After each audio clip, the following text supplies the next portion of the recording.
I went to get a haircut. My barber in St. Louis, it's very rare that I can get a haircut at the same place twice. I know I need one now. Don't look too close.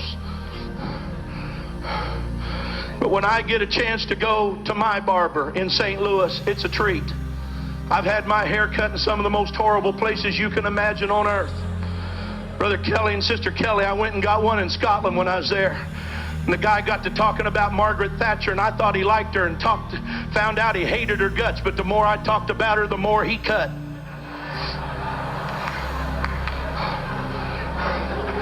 I called my barber, said, "Can you get me in?" They said, "Yeah, come this afternoon." I went to the barbershop, so happy and pleased I was going to get a good haircut from a barber I trust. And when it came time for my appointment, the receptionist come out and said, "Mr. Cunningham, I'm sorry, but your barber had to leave on an emergency. He's not here today, but Julie can cut your hair if you want her to." And I thought, well, I'm here. I need a haircut. Julie will be just fine. About 2 minutes later, a girl stepped around the petition. She had hair that was sticking straight up in spikes. Some of it was purple, some of it was blue, some of it was yellow, some of it was orange. That girl must have had 100 piercings in her face, all around her ears, her lips, her nose. I mean, in the sides of her eyes. She was all pierced up, and under the piercing was all kind of painting. She had on polka dot pants and a plaid shirt. She had on 2 different color socks, and her shoes didn't match.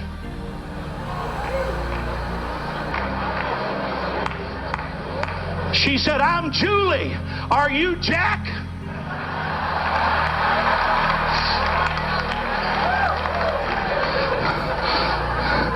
If it wasn't for wanting to please God, I'd have said, "No, ma'am. Jack said tell you he had to leave."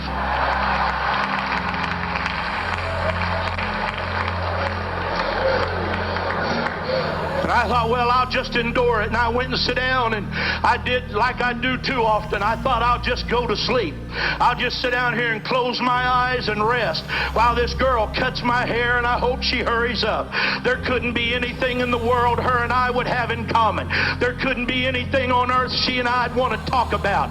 She wouldn't want to hear anything I got to say. I certainly don't want to hear anything she's got to say. I apologize, but that's what was going through my mind. While she's cutting my hair, she said, "Where do you work?"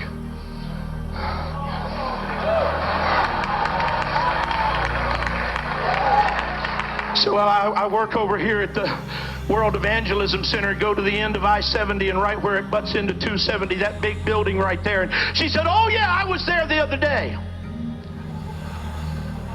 I said, "You were at World Evangelism Center the other day?" She said, "Yeah, you have a bookstore in there, don't you?" I said, "Yes, ma'am." She said, "My mama is a cocaine addict. My uncle is a hopeless cocaine addict." And she said, "Somebody gave my mama one of those videos on Left Behind." And she said, "We all sat down in the living room and watched it." And she said, "I don't know nothing about God, and I don't know nothing about the church, and I don't know nothing about the Bible." But she said, "When I was finished watching it, I knew I didn't want to go to hell."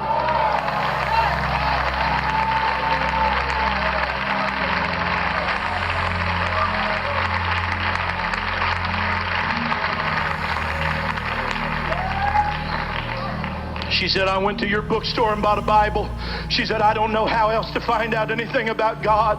She said, "I just bought a Bible and I'm going to start reading it through." She said, "I've had it 2 days now. I've already read." And she named some books that she had been reading from, but she said, "I really don't understand anything about it." And when I looked in the mirror, tears are streaming down her face.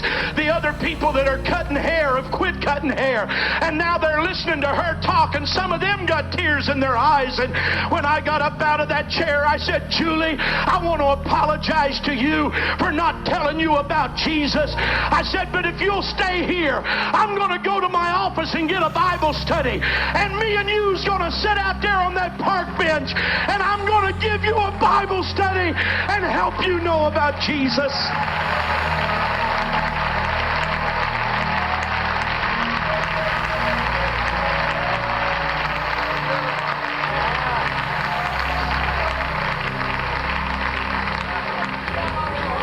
We We don't have a right to determine who can hear and who can't.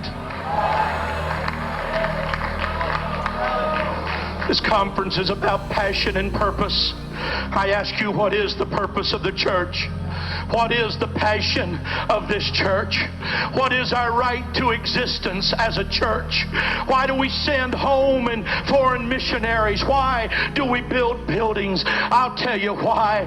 It's to evangelize a lost and dying world that's on its way to a devil's hell. And that is our only right to existence. It is our passion and it is our purpose.